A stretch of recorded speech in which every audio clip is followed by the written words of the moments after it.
This is a Touchstone Publishers presentation, your trusted source of leadership knowledge. Well, good morning, everyone, and welcome to today's episode of Essential Leadership Skills for the Nonprofit Organization. We want to spend a few minutes this morning and share with you what's going to be a challenge for next week, the power of the Mastermind Alliance. We want to be able to get that to work for us and see how it works. But first off, let's see if we can understand what it is.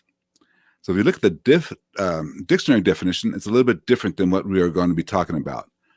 What we're going to be talking about is Napoleon Hill's definition of the Mastermind Alliance. And that his definition is a coordination of knowledge and effort between two or more people who work towards a definite purpose in the spirit of harmony. Two or more people who work together. Okay? Two or more people who work together. Sometimes we think these mastermind groups should be 5, 10 of the best minds in the world. But in order to create a powerful mastermind group, you need two or more people who are willing to work together to create a definite purpose in the spirit of harmony. Let's take apart definite purpose. In the second of Napoleon Hill's 17 laws or rules of success, he talks about you must have a definite purpose, a definite chief aim. What is it that you want to do? What is it that you want to have? Most importantly, what is it that you want to be? This Mastermind Alliance should be working in harmony. So in other words, you have to be very careful who you choose to be in your Mastermind Alliance. It must be people who are going to work with you in harmony, don't have the agenda to tear you down or to build you up. They just want to work together. That's what the Mastermind Alliance is. Again, compare that to the definition that is shown to us oftentimes in the dictionary. Mastermind, someone who creates new things, okay, or someone who has exceptional intellectual ability or originality. That's the dictionary definition. The definition we want to go to, let's read it again. The coordination of knowledge and effort between two or more people who work towards a definite purpose in a spirit of harmony. It says two or more people. Two minds together creates a third mind. Just like in a marriage, if you get married, there's you, there's me, and then there's us. There's you, there's me, then there's us. And a Mastermind Alliance is the same thing. You can create a third mind. If you have someone else who you trust to be in that Mastermind Alliance and you connect it as working in harmony, it creates a third mind. Add a fourth one on that, add a fifth one on there. The power of the new mind is multiplied. It's multiplied. So why not work and get new minds together and make this happen? Okay, make this happen. Okay, now, here's what you need to kind of take a look at.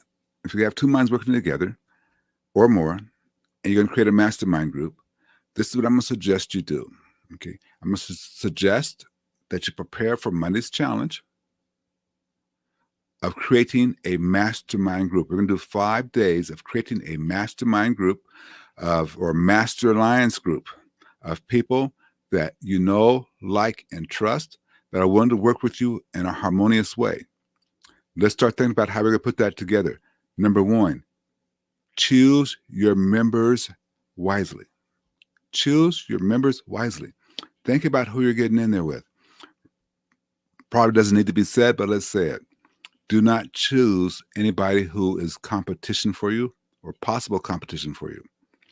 So I was once a part of a mastermind group of people who were speakers.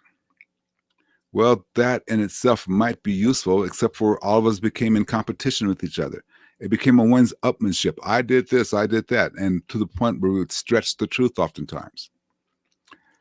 If you're a speaker, for example, you do not need to have any other speakers in your group. Okay, that's not the power of the mastermind. Okay, the power of the mastermind is, as a speaker, I can help the industrialist be a better speaker in front of his team, his leaders, and he can help me with processes of how to get through this information, how to do things better. Ladies and gentlemen, that's the power of the mastermind group. 2 or 3 minds coming together. So I always stress that when you're working in a mastermind group, find somebody who's not part of your industry. Talk to people who are not part of your industry so you can get this creative synergy flowing. Habit number 7 or number 6 in the 7 habits of highly people is talking about creating a synergy. You can have a much stronger synergy if the people in your mastermind alliance are not in that same industry as you are. You can help each other because you have a purpose, a definite purpose, and you can help each other walk through that. This is so critical for you to become successful at this. Number 2, in your mastermind group, I'm going to ask you to make sure on our second day that you have set the boundaries. You have set the ground rules. This needs to happen before the first meeting, and everyone needs to agree to what the boundaries and rules are going to be. This is going to be so critical for you.